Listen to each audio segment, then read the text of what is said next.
It's time to envision a post-COVID future. As we move forward from response to recovery, what challenges and opportunities lie ahead? How will we move into the future with the knowledge we have gained? How will we continue to learn? How will Windsor-Essex reflect, renew, and transform? What comes next depends on how well we understand and respond to the complicated uncertainties of this time. Together, let's explore our collective comeback from this current crisis. The Envision Community Speaker Series is brought to you by the University of Windsor and the City of Windsor.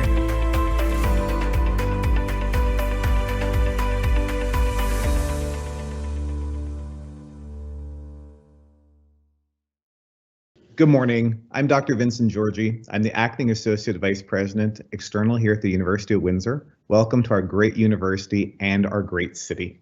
For those of you joining us for the first time at our Envision series, welcome. We're happy to have you. This will be an important session we'll be conducting entitled Ontarians on the Move with our fantastic speaker this morning, Dr. Mike Moffatt. The University of Windsor is very, very proud to partner with the City of Windsor in presenting the second event of a 6-part virtual series, bringing together community-minded leaders and thought leaders and thinkers here in the community to envision the next chapter that will be so important to us after the pandemic based on our learnings and experiences.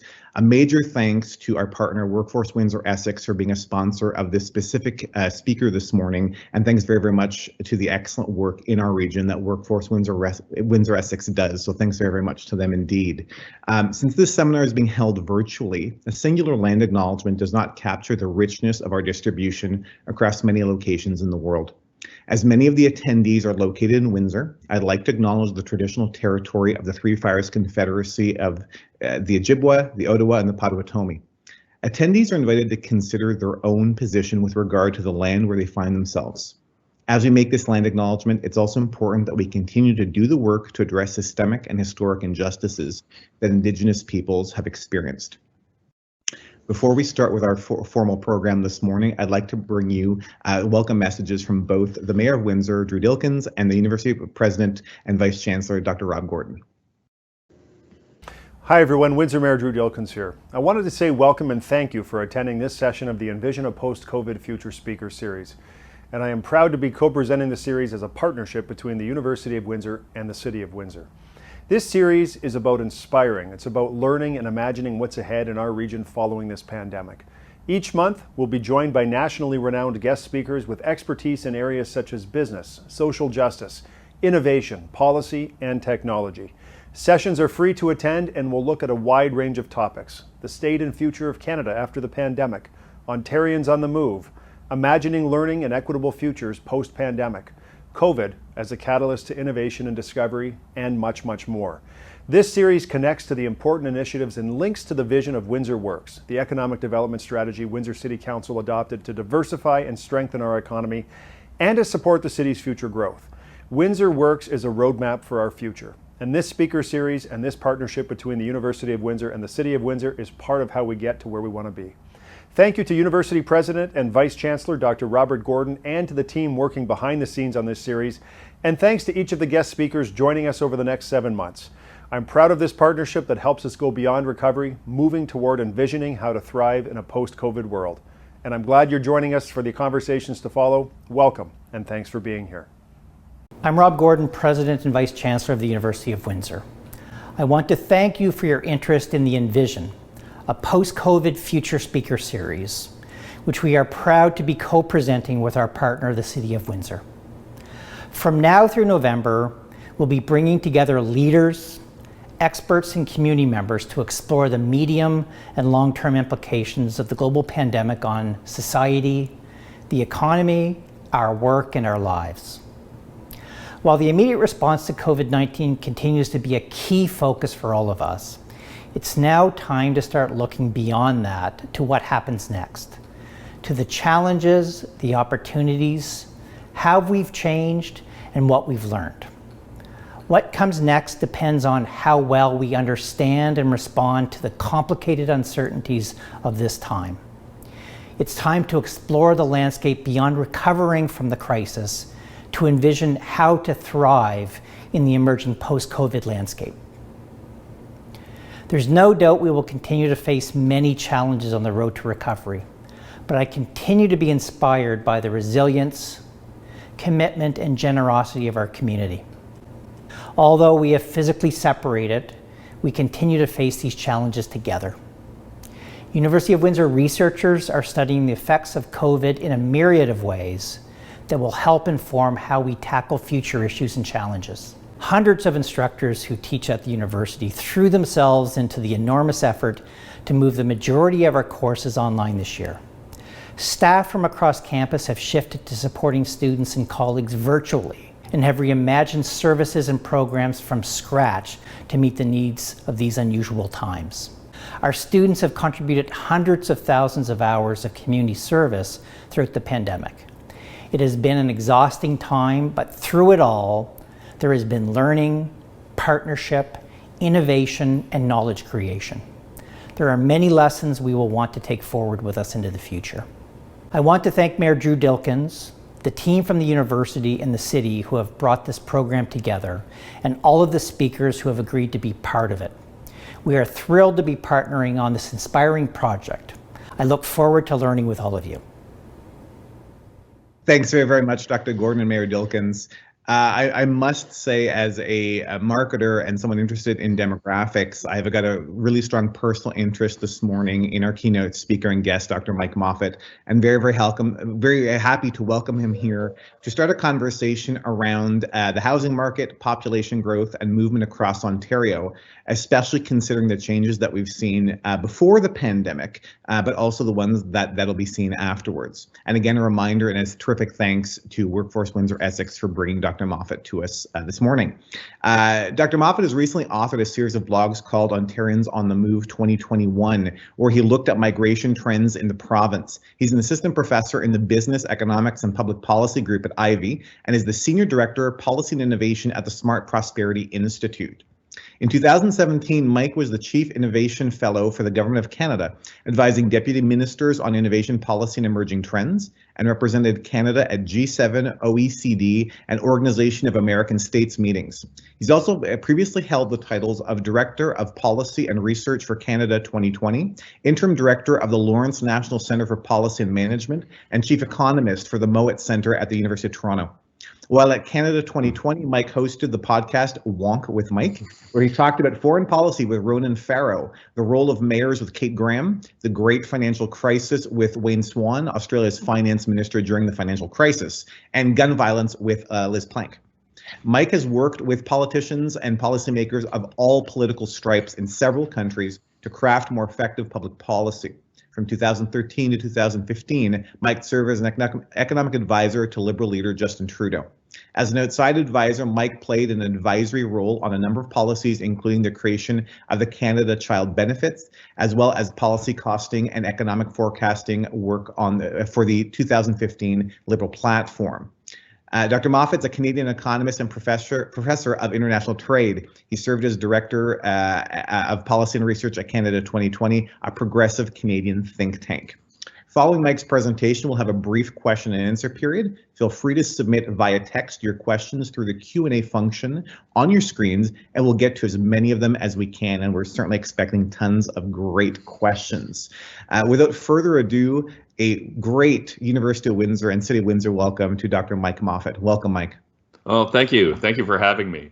So as we think of, what the future of Ontario and the future of Windsor is going to look like after the pandemic, and try and figure out some of the things that have happened to the housing market during the pandemic, I think it's really important to understand the few years before the pandemic. Ontario changed in some very, very fundamental ways that I think are poorly understood, or at least kind of forgotten about, given everything that's happened over the last 18 months or so.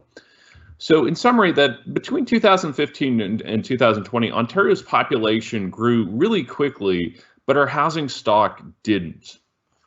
And what that caused was a shortage of housing. What that caused, particularly for young families, So there was this scramble across the province, mostly around Toronto, mostly, I would say, about 200 kilometers around the Toronto area, of families looking for housing that they could afford. So they did something that's known as drive until you qualify. The idea is that if you're a young family in Toronto, you're looking at home prices going, I can't afford any of this. So you get into the car and you just start driving until you find a community where you can afford a house, where you have enough money to pay for that down payment. So families scatter across the province, and we see, families from Toronto move to Kitchener-Waterloo, move to Oshawa, move to Barrie, and so on. Then house prices skyrocket in other markets, and something called the musical chairs effect takes place. So the idea behind that is you've got families moving from Toronto to Kitchener. Then Kitchener gets expensive, and local Kitchener families who want to buy a home say, this market's getting too expensive. They move to Brantford. Brantford starts to get expensive, and those families start to move to Tillsonburg. So you get this musical chairs effect taking place. And then everything gets really strange starting in March of 2020, where COVID takes a situation that was already a little bit dire when it comes to the housing market and just accelerates it. But I'm really glad, for many reasons, that University of Windsor asked me to do this, because the dynamics in Windsor are a lot different than in the rest of the province. First of all of this sort of drive until you qualify musical chairs effect really stops at London, right? That this sort of search for family housing, caused by a shortage of housing in Toronto, it propagates through the province, but only about 200 kilometers from the CN Tower, and then it essentially stops. But Windsor has its own dynamics, and Windsor had its own housing shortages and house price escalation because Windsor grew anyway. And it grew anyway for three reasons. The first, we had a big increase in immigration in Windsor. Secondly, prior to 2015, between about 2005 and 2015, you saw a lot of workers and a lot of families move from Windsor primarily to Alberta in search of jobs in the oil patch. Well, when oil prices fell, a lot of those families and individuals started to come back. So Windsor got a population rebound. And there was a big increase in the number of international students, both some at University of Windsor, but St. Clair in particular had a big increase. And all of those students need somewhere to live. So let's talk about the growing province. So in a typical 5-year period, Ontario grows by about 600,000 to 700,000 every 5 years. So about 120,000 people a year. All of a sudden, starting in late 2015, early 2016, population growth started to skyrocket.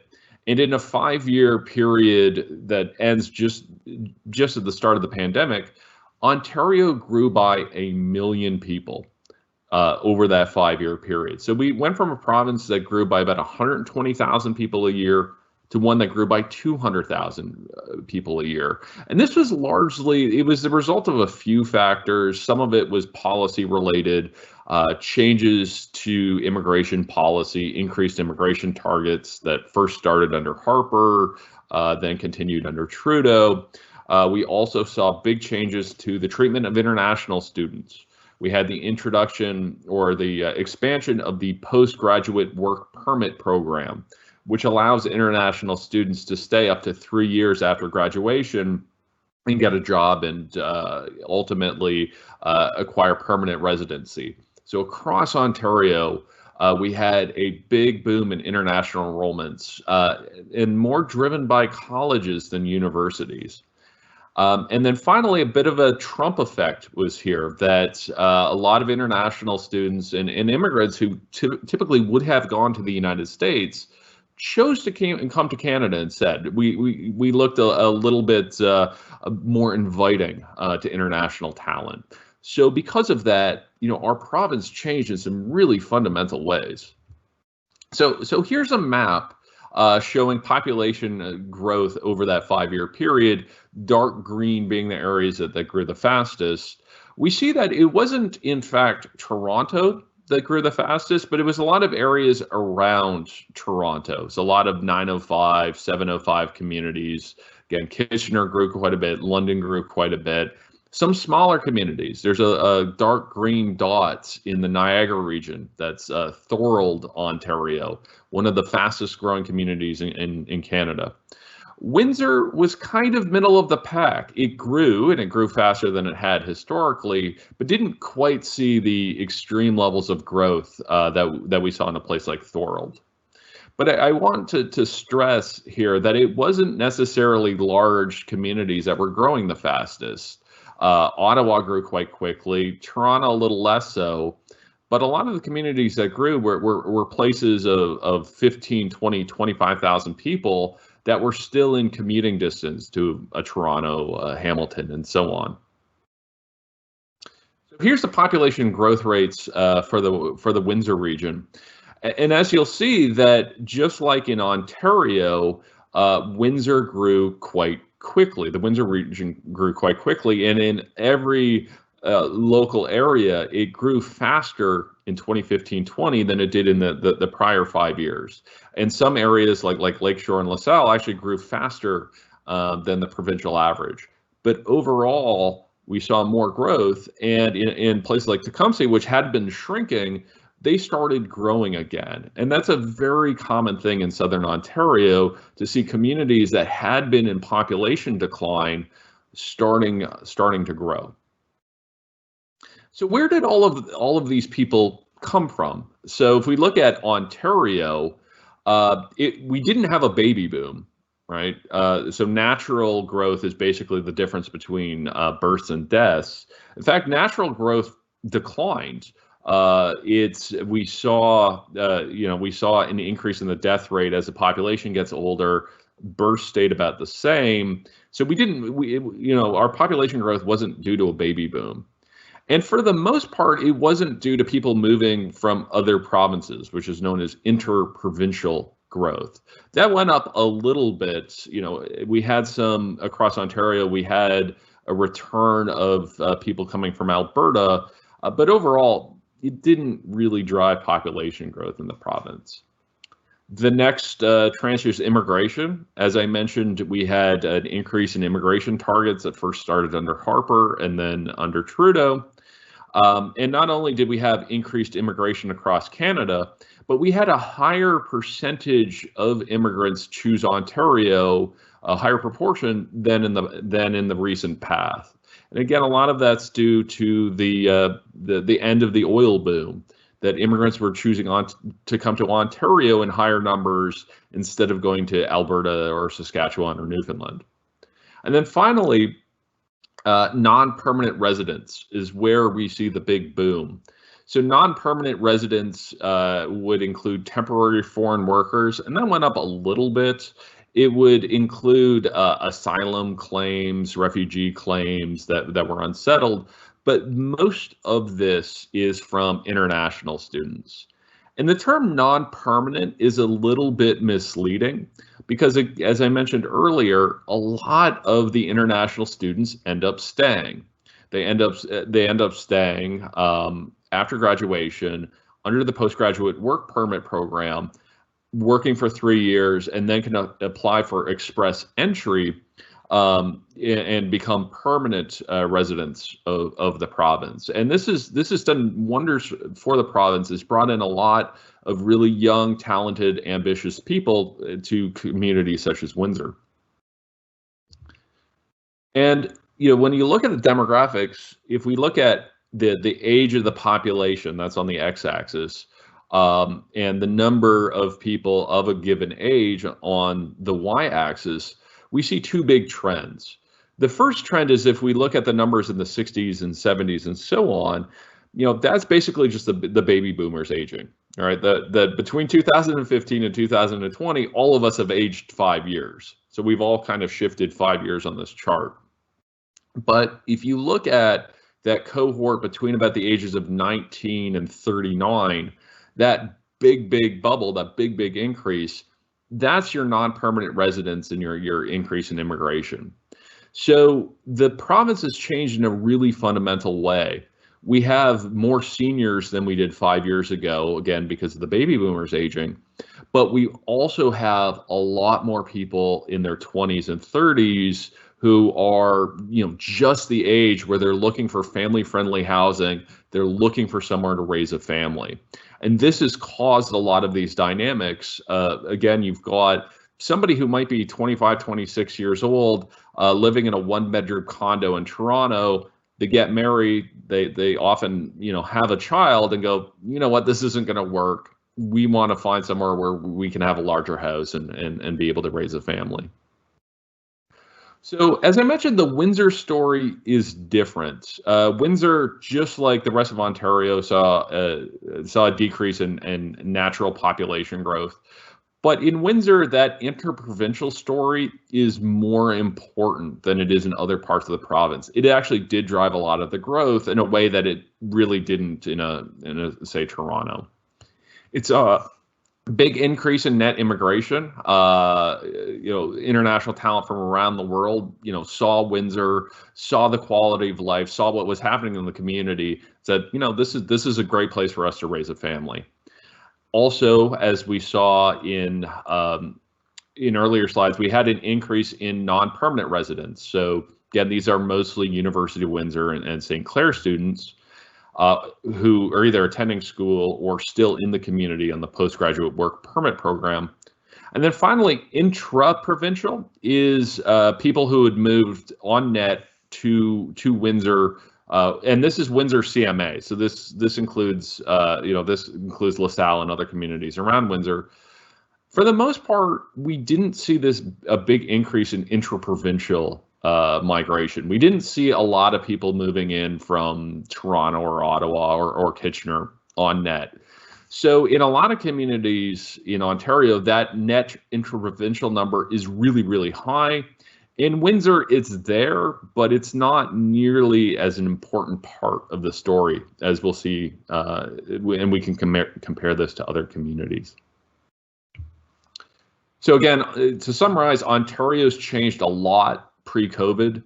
We have a lot more seniors than we did before because of population aging. We have a big increase in the number of people in their 20s and early 30s due to international migration. And those college-aged adults, or those adults who were college-aged 5 or 10 years ago, are starting to have families. Windsor's changed a lot too. Big increase in interprovincial migration, a lot of returning workers from Alberta, big increase in immigration, big increase in international students and people on a postgraduate work permit, and a relatively small increase in interprovincial migration. It's there, but it's not nearly the part of the story it is in a Kitchener, Waterloo, or Oshawa. So now let's talk about lack of homes and drive until you qualify, because although this doesn't apply a lot to the Windsor situation, we may see some of this in the future in Windsor. So I think it's important to understand.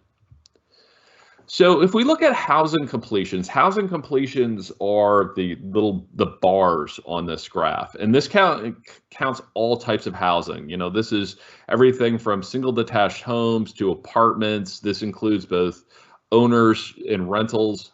Overall, we didn't see a huge increase in housing completion, but what we did see is an increase in the number of new households that were getting formed, which is this blue line. So we have a lot of households, a lot of new households chasing very few new homes. And normally you would have a one-to-one relationship. So if we go back and look at 5-year periods, normally these things trend each other pretty closely, right? That, for every household that's formed, you have a home completion. That didn't hold true over the last 4 years. And we've estimated that we've had in Ontario about 100,000 extra households than we've had home completion over the last 4 years. So there's a big shortage of housing that we haven't seen in other periods. Sometimes you have more homes than households. Sometimes you have more households than homes, but it usually over time nets out, really hasn't for the most part recently. So here's another way of looking at it. Population growth grew a lot. Housing completions are up, but only slightly between these two periods. So let's look at Toronto. I know we all get sick. I'm from London. You guys are from, we get sick of hearing about Toronto. But when it comes to the changes in Toronto, in Ontario, it all starts in Toronto. It all starts around the CN Tower. And if we look in Toronto, natural decreased a little bit, interprovincial went up a little bit. But just like the rest of the province, it saw an increase in immigration and an increase in non-permanent students. But what it saw was a big exodus out of the province in what we call intra-provincial migration.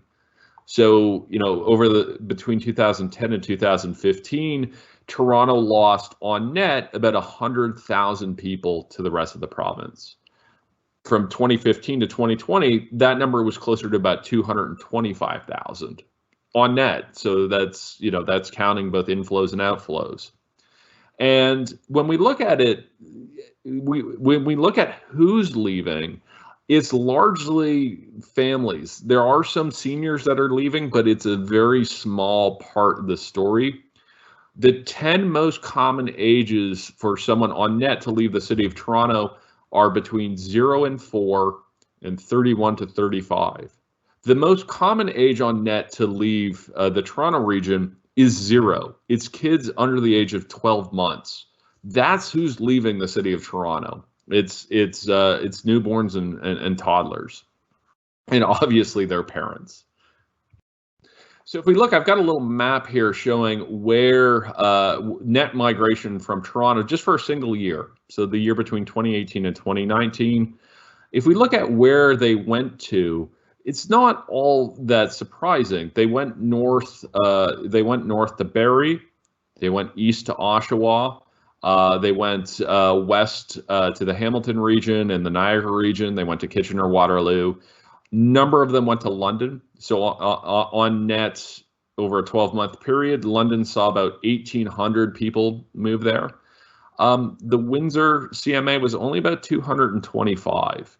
So yes, they did on net see some Toronto families move in, but it's much, much smaller than we saw in even a place like London.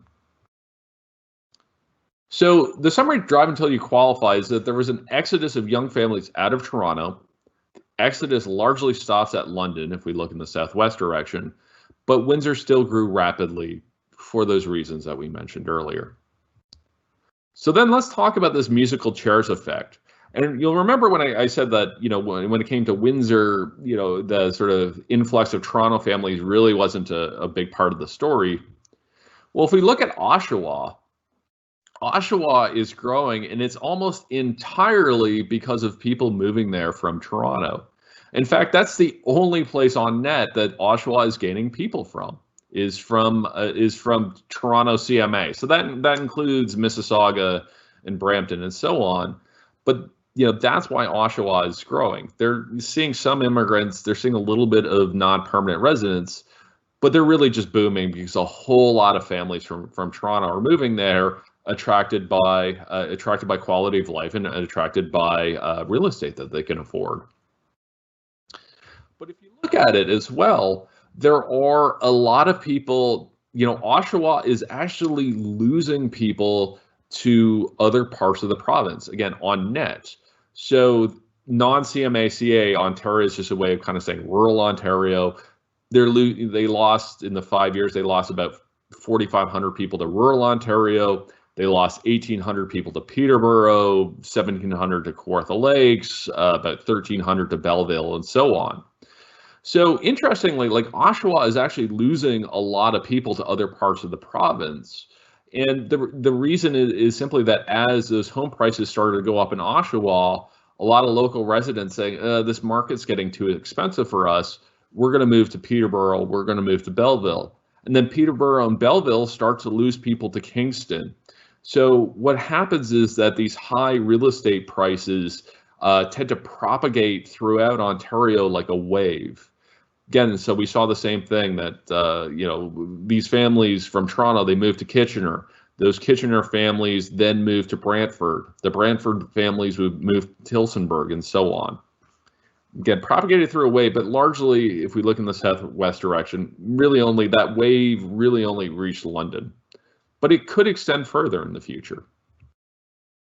So if we look at what happens to real estate prices, so this is the London St. Thomas market, and on the y-axis we have how much did house prices grow in a year, and on the x-axis we have population growth.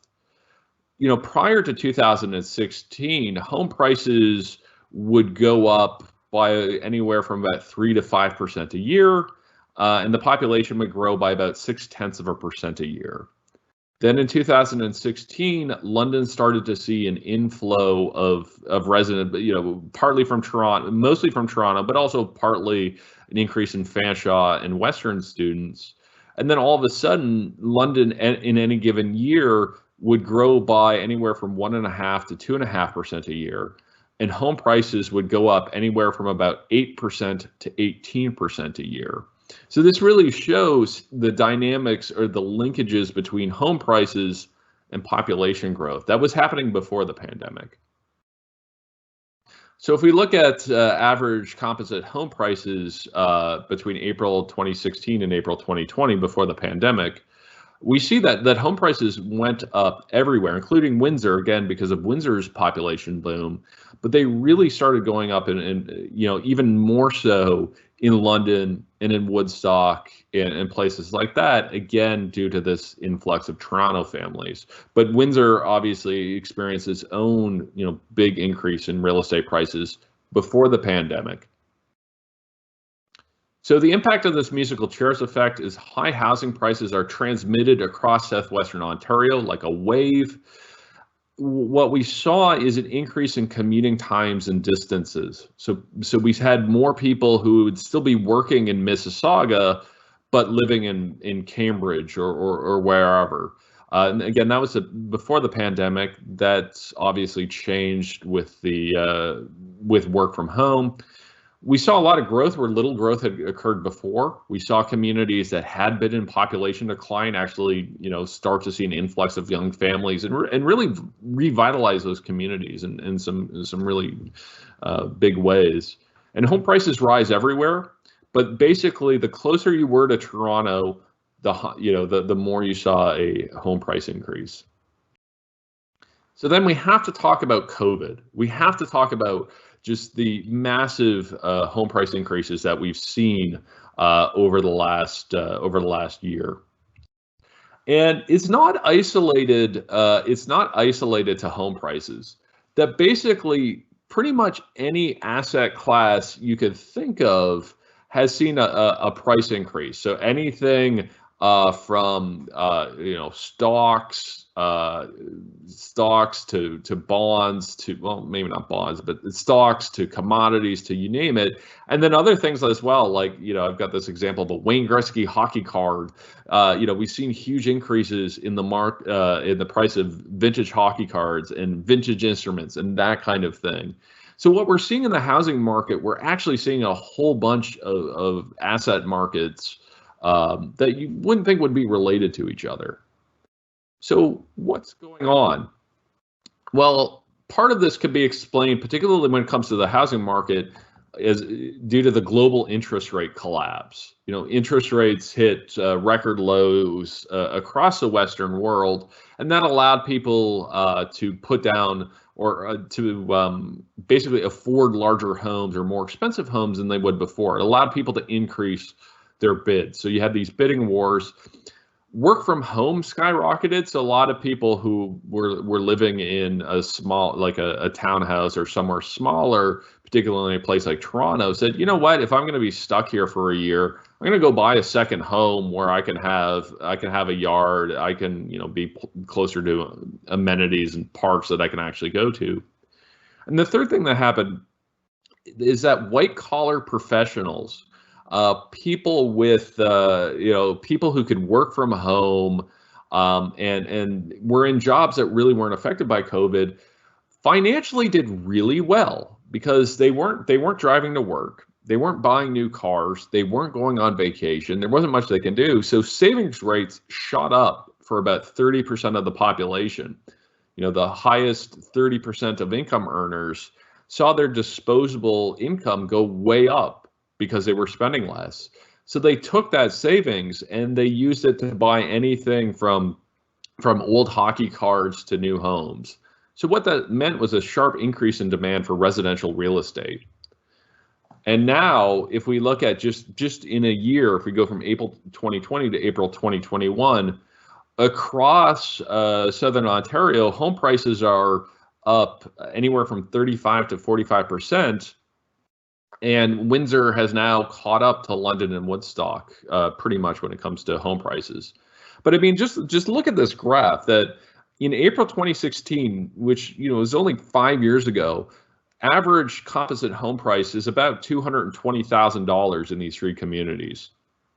Now, in just 5 years, home prices are almost $600,000. They've almost tripled in 5 years at a time where the inflation rate over that 5-year period might be about 10%, just not annually, just over that entire 5-year period, but home prices have almost tripled. So obviously the big question is, well, what happens next? Particularly what happens next to the housing market? The big question I get always on this is there going to be a big correction? Are we going to see a late 80s, early 90s style housing correction, which was the last time we saw big home price increases? And like any good economist, I say, well, it depends. And really what it depends on is what happens to consumer spending and what happens to the demand for real estate. The big one I'm watching is this first one, international students and work visas. If international students come back, if they stay on work visas, if we're able to hit our immigration targets, because our federal government has set new immigration targets, then we should actually have a soft landing when it comes to homes. Obviously, home prices aren't going to keep going up 40%, but if we keep getting these population increases, then all of those dynamics we saw prior to COVID are still going to be in play. If they don't come back, or in communities, say in Northern Ontario, that aren't really growing that much, then those are the communities where I think we could have a correction, and a really big correction. And then finally, I also want to look at one very long-term outlook. So there's a group out there called the Century Initiative. It's a group of individuals, a conference board, other groups are involved in this, and the idea is that they're trying to plan for a Canada that has 100 million people by the year 2100. And here's their outlook about what that might look like. And obviously we're going to see some big population growth, particularly in the GTA. They're saying, okay, well, if this comes to fruition, the GTA might have 33.5 million people by 2100. It wasn't that long ago that all of Canada only had 33.5 million people. So why I put this up is just to understand that, we're kind of focused on the short to medium term, but there's some really big long-term changes that might be happening that we need to plan for. We need to make sure that there is enough housing for every family. We need to make sure that an entire generation of young Canadians and young Ontarians is not locked out of the housing market. So, we need to make sure that the supply keeps up with the demand, and the supply keeps up with the demand in a way that's family friendly and climate friendly and environmentally friendly as well. I'll leave it at that. As mentioned, this is part of a larger series that you can find at mikepmoffatt.medium.com, and that's Moffatt with 2 F's and 2 T's. And I will end it there because my bio has already been read. So I'm now trying to figure out how to, there we go. I'm back. Mike, thanks very, very much indeed. And the chat function on our call this morning is open to everybody. You're welcome to put your questions into the chat there for Mike, and we'll get to as many of them as we can. There's a lot to take in there because, you know, Mike, some of the I think the data points that you were showing are really, really quite compelling, and certainly some of the trend pieces too. How can Windsor and Windsor Essex best prepare itself if this trend line continues, you know, down the 401? How do we actually get in the best shape possible? You know, we're not going to be able to, you know, tackle the trend on our own. We're going to have to prepare for this. How do we even start approaching that? How do we start opening that up that conversation? Well, I think there's a couple lessons here. That the first, that a lot of our planning is done on sort of 5-year cycles, right? That we have these sort of growth plans that come from the province. I think we need to understand that those can quickly become out of date, right? So understand that, you know, we may have to update these in real time. We can't necessarily rely on forecasts that are 5 years old. So, and what that would also suggest is that, you know, we need to, as I think of this in policy terms, because you know, I've worked for the government and I run a policy think tank, is that you know, we need to be talking to each other. I think it's important that, you know, when we're coming up with you know, zoning plans, land use plans, those kind of things, you need to be talking to people you normally wouldn't think of. And I think the first two calls you need to make are to University of Windsor and to St. Clair and going, what are your plans for international students over the next 5 years? You know, understanding that doesn't just affect, you know, the housing there, but that's going to affect the population growth going forward, again, because a lot of those students end up staying and working there. So it's, you know, working with your workforce planning boards, that kind of thing. But it's, you know, trying to make sure that you're not operating in silos, right? That your housing people are talking to the people who are watching immigration, who are working with you know, working with the universities and colleges, and all getting in a room and saying, okay, what does the future look like? Yeah, no, and it's definitely these types of things that are already, you know, very active conversations. I know here locally, and certainly for the University of Windsor as well. And the reality is, I mean, a quarter of our student population here at the University of Windsor is from abroad. So being ready for that, and yeah, no, the housing piece is key to all of it. There's no question at all. Lot of questions in the chat here. I'll try to get to a couple of these. Mike, in your experience, to what degree have corporate investments and foreign investments in housing impacted the housing markets in Toronto and Windsor? Yeah, so it's certainly playing a role. It's absolutely playing a role. We're starting to see more on the corporate side that, you know, we've had a number of announcements lately of these sort of $billion plans.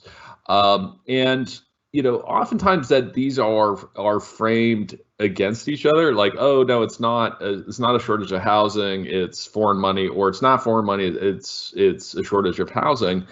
But I would say that these things work as sort of a flywheel, that basically, you know, what makes Ontario housing really attractive to foreign and corporate investors is the fact that there's a shortage of it, right? Nothing breeds speculation like perceived or real shortages. So it's almost a flywheel effect that, you know, you have this shortage of housing, prices go up. Then, you know, the international money, corporate money comes in to buy up more of these houses, sending the prices up. Then people scramble. So it's, you know, it builds off of each other. I think overall what it's done is it's increased home prices on a purchase sense, but it's actually kept rents somewhat reasonable. And you've had far more increase in purchase price than you have in rents, because a lot of these international investors or corporate investors are renting those houses back. They're, for the most part, not staying empty. You know, we would like to see vacancy rates low, but the best data we have is that vacancy rates have actually fallen over the last 20 years. So, you know, are there vacant homes out there? Yes. Are there, you know, things that policymakers should do to get people in those houses? Also probably yes. But for the most part, that's the dynamic, that international money is driving, and that corporate money is driving up purchase prices, but actually keeping the rent growth somewhat affordable. Another question from the chat, and I mean, what's so compelling about your presentation this morning, Mike, is these are what you've tapped into are really active conversations that are happening in the community really on a daily basis. And the question we've got here in the chat really taps into something that's on a lot of people's minds. What advice would you have for a first-time home buyer that is currently now trying to break into the housing market in Windsor, Essex? What advice would you have for them? Because I know there's a lot of them. Yeah, it's tough. I mean, the fastest way to look foolish is to make a real estate price projection. A lot of people have done that over the last 20 years, and a lot of people come out with eggs on their face. But what we are seeing on the ground is that we are seeing the growth in prices start to stabilize. I don't anticipate 6 months from now, we're going to have significantly higher prices than now. So, this might be a decent time to stay on the sidelines. That, I can't say that prices are necessarily going to fall, but they're more likely to fall than they are. We're more likely to see prices go down 15% than prices go up 15%. Again, knock on wood, because this is a really good way to look foolish, but it's a tough market. And, I have, the utmost sympathy for anyone trying to drive into this market. And in part, what I didn't get into in this presentation is I talked about the formation of households and things like that. That's actually on the decline, in part because an entire generation is getting priced out of this market. So we're seeing people live with their parents longer, live with their roommates longer, postpone getting married, postpone having kids. And I think that's the real tragedy of all of this. It's not just that the people who are buying homes are paying more, but it's people postponing these really important life events because they just feel like they can't break into the market. That's a really fair point. I mean, definitely the social implications on this are enormous in the behavioral choices we make and the family planning choices, for sure. And then another question coming from the chat here. Can you please comment on the way aging leads to retirees being stuck in larger houses, either looking at insufficient smaller housing stock at the right price points, leading to younger families not being able to access homes with enough bedrooms? Yeah, absolutely. So that is how, and that was part, some of the issues we've had around, housing forecasts and things like that, that there was an idea that seniors would basically move somewhere else and it would sort of unlock these family properties. And it really hasn't happened. It's happened a little bit in Toronto. And I think the biggest issue, and I could speak to I've got my parents in their 70s. My mother-in-law is 75, turning 76, and I hope I didn't miss her birth. No, it hasn't happened yet. But and they still live in the same homes they did 30 years ago. And the reason is they like their neighborhood, and there's nowhere else to go to. Like, they can't, if they want to stay in the same general region, there's nowhere to downsize to. So I do think, if that is part of the plans that city has to sort of unlock these properties due to population aging, then you're really going to need to build more, senior friendly type housing in those places that people want to move, because that's not happening. And people are going to stay in those homes until they're 85, 90, 95. And given the sort of height of the baby boomers, I think around 65 now, you're really not going to unlock those homes for about 25 years. So that's, unless you drastically change the availability of housing, I think seniors are going to stay there. So, I don't see that happening in this sort of rollover happening in great detail. So it really comes down to, I think, having the type of attractive inventory enough to motivate a move.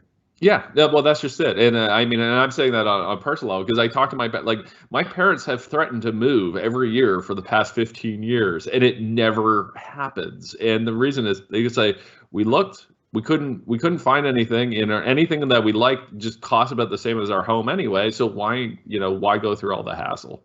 Sure. One of many more questions in the chat. In your forecast for future demand, Mike, how important are interest rates a factor, and where do you see the trend in mortgage rates?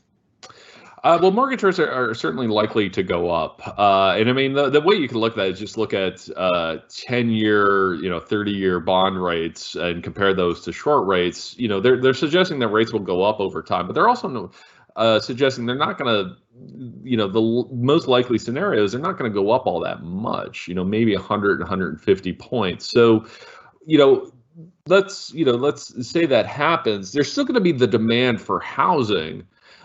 How that's going to manifest itself is just it's going to lower the bids, right? So you're still going to have, 3 families chasing every home, but it's going to mean that those 3 families who are bidding against each other aren't going to be able to bid as much, simply because simply because they're not going to be able to pass a stress test. And from a macroeconomic point of view, where I worry more is, what happens to people who bought in this market and then 5 years from now those mortgages roll over. They're probably going to try and stay in their homes, but that's going to have a really negative effect on consumer spending, which is like 60% of GDP. So you wonder, okay, what does this mean for long-term economic growth if 5 years from now, mortgage rates are at, let's say even like 4.5%, 5%, households find themselves paying more. Well, that's vacations and restaurants and all of those other things that they're not doing because all of that money is going to pay mortgages. Another great question just came in here. We talk about how people move around, but what about the issue of generational poverty, where buying a house could be the best way to raise people out of poverty, yet now home prices have gone up 3 times over 5 years, but income rates, especially low income levels, have not gone up, but they've actually stayed stagnant. Can you speak to the issues of average local income versus home prices?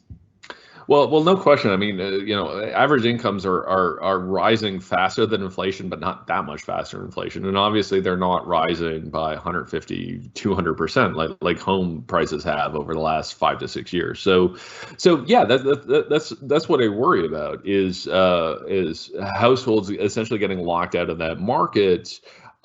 Which has those issues around family formation and so on. But for a lot of individuals, like that's their primary form of saving, right? Is buying a house and having that house appreciate over time, and to sort of get locked out of that. There's another sort of mobility issue that I worry about as well, and it's one around sort of job matching. Is one around I'm 44 years old, 20, when I graduated from undergrad, back in 1999, I could see myself moving to a job in Toronto and doing that. Now you really can't do that unless you've got fairly wealthy parents or you're able to get a really great job. So I worry that this lack of physical mobility might actually cause a lack of social mobility, where if you're a lower income kid, you find a way to go through college, go through university, and have some debts, but be able to graduate. Are you then going to be able to take the job that you're qualified for? Or are you just going to get locked out of those jobs because you're going like, I can't, not only can I not afford to live in Toronto, but I can't afford to live in Brantford and commute. So, I'm just going to stay in in Owen Sound or wherever it is I grew up. So I worry about, this sort of intergenerational social mobility. And we've seen that in countries where house prices get really, really high in the sort of the most sort of economically dynamic cities. Just building on what you just spoke about, you talked a lot about commuting. Can you speak to a little bit the social implications of commuting and sort of how social acceptability of, commuting, an hour to work or 90 minutes to work or what have you. It's not something we really see in Windsor, Essex, and something I think sometimes we almost take for granted. But this bizarre relationship of people in larger cities that have accepted stunning amounts of commute time for affordability reasons. Well, absolutely, and we see that unfortunately, we don't have great data on that. The best data that we have on commuting comes from the census, and which is every 5 years. So, but we saw between 2011 and 26 an increase in commuting, and we've seen that from other sources. There's data you can get from Google Maps and other places, and we saw between 2016 and 2020 from these sort of other secondary sources big increases in commute times and commute lengths. And again, commutes that historically we wouldn't have seen. Like normally there weren't a lot of people commuting into Kitchener, Waterloo, Cambridge, right? Like if you worked in one of those communities, like you might live in Kitchener and work in Waterloo, but you're still kind of within that region. But then, all of a sudden over the last couple of years, we're seeing people live in even like a Tillsonburg and move to Kitchener, Waterloo. We saw a big increase in people living in Woodstock and commuting to Kitchener, Waterloo. So, and we know that from a variety of different data sources.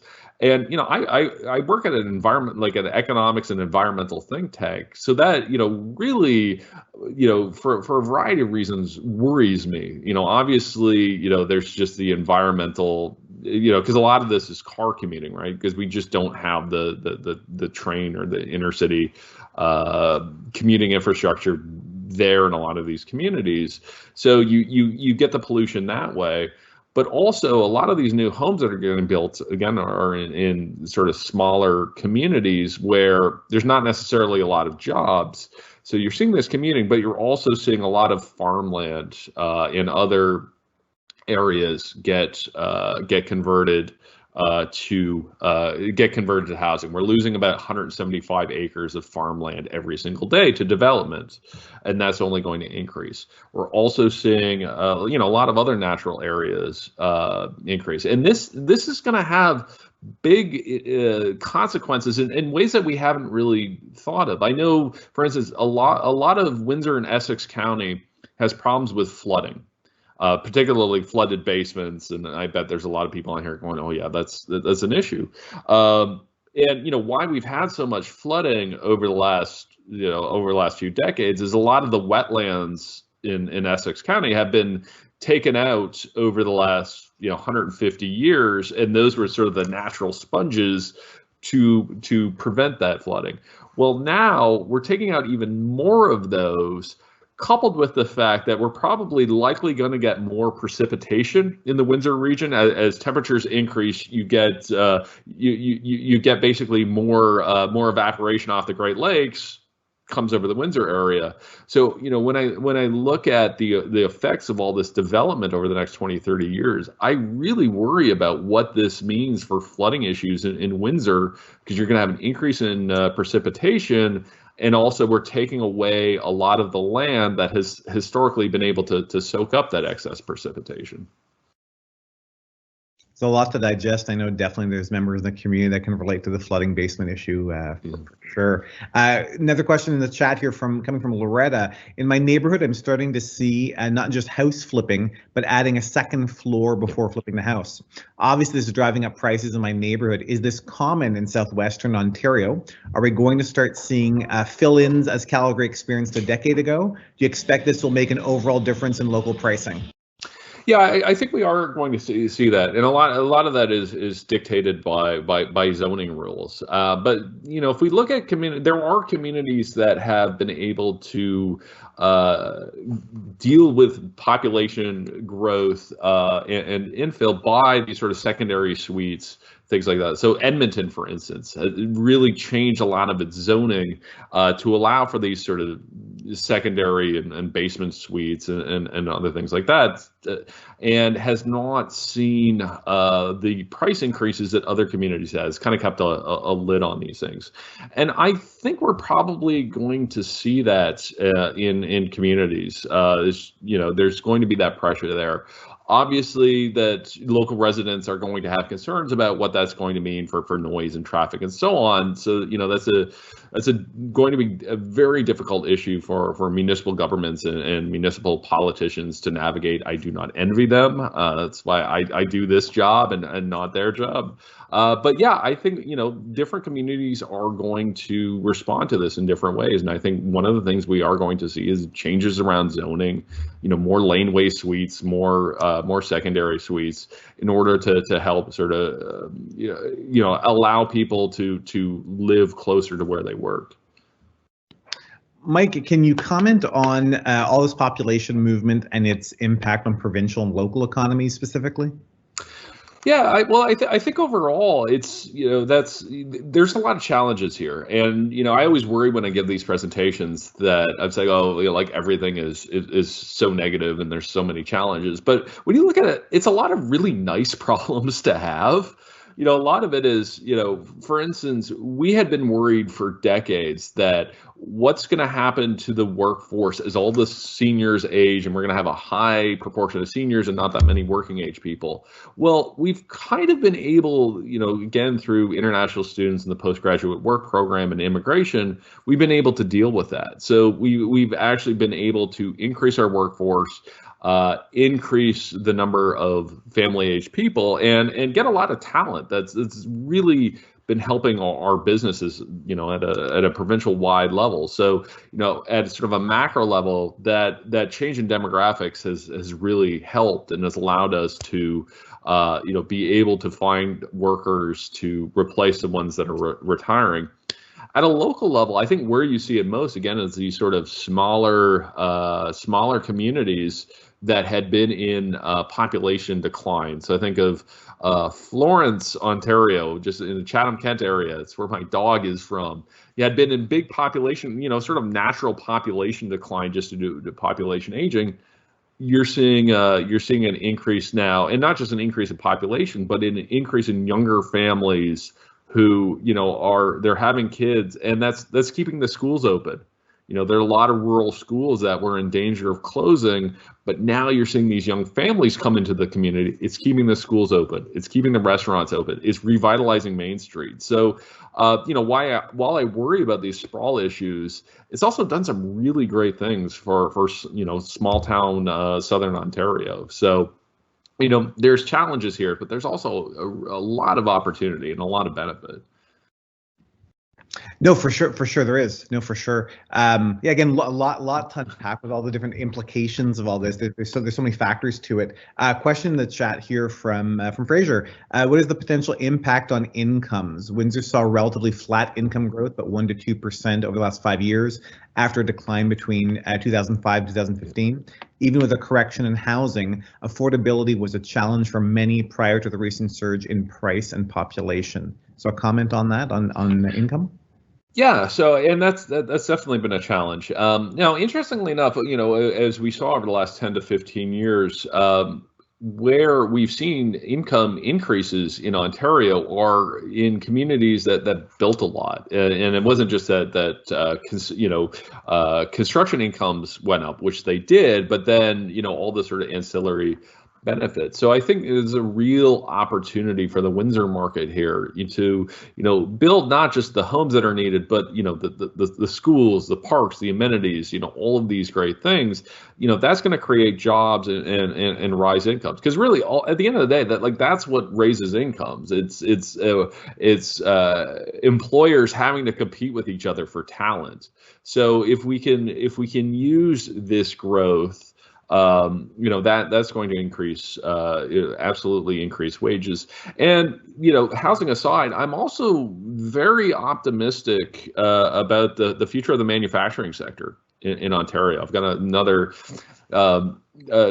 paper looking at that just the electric vehicle revolution, the desire to onshore manufacturing. Manufacturers are now saying, maybe it's not so great to have these really long supply chains if a boat gets stuck in the Suez and we can't get the parts that we need.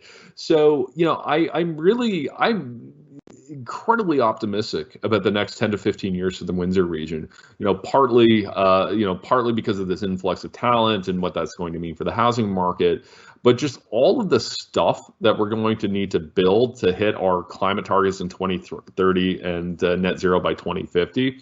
We're looking at a very, very strong market for manufacturing in the next 20 to 30 years, along with healthcare and all of those. I don't want to stereotype Windsor, because I know there's a lot of other great industries as well. But you take an industry by industry basis, it looks really good for Windsor.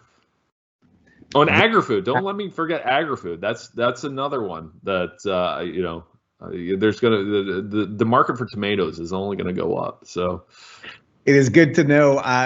We have blown through time here, and I'll sneak in one last question from Justin. Do you think government policies to cool housing demand, such as the new mortgage stress tests and foreign owner property transfer tax, have had the desired impact that policymakers had hoped for? Last question to you, Mike.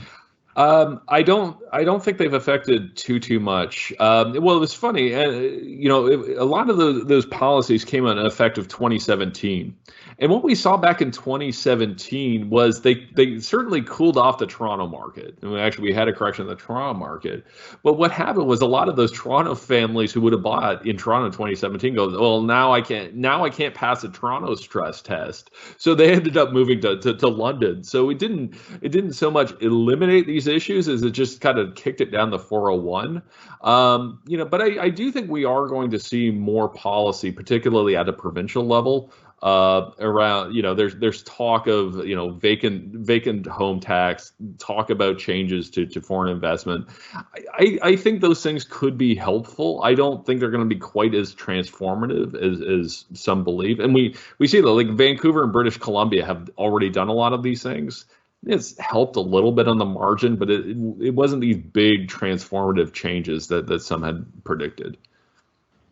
I'll hold us there. The sheer volume of questions and the traffic jam that we've got going in the chat there, and also the other questions, people texting, all this type of stuff, speaks really highly of just our interest in your content, Mike, and also the value we have in your expertise. Happy to know that I know you're coming back to Windsor on August 4th, so all of us keep an eye out for that visit and more news on that to come. I think we're going to build on the conversation that we've started here this morning at the Envision Community Speaker Series. So, Mike, thanks very, very much again for joining us here at the University of Windsor and the City of Windsor. I encourage everybody to take a look at Mike's blog, Ontarians on the Move. The link will be shared on uwindsor.ca and on our Envision series website. So the link will be there if you want to follow Mike's blog.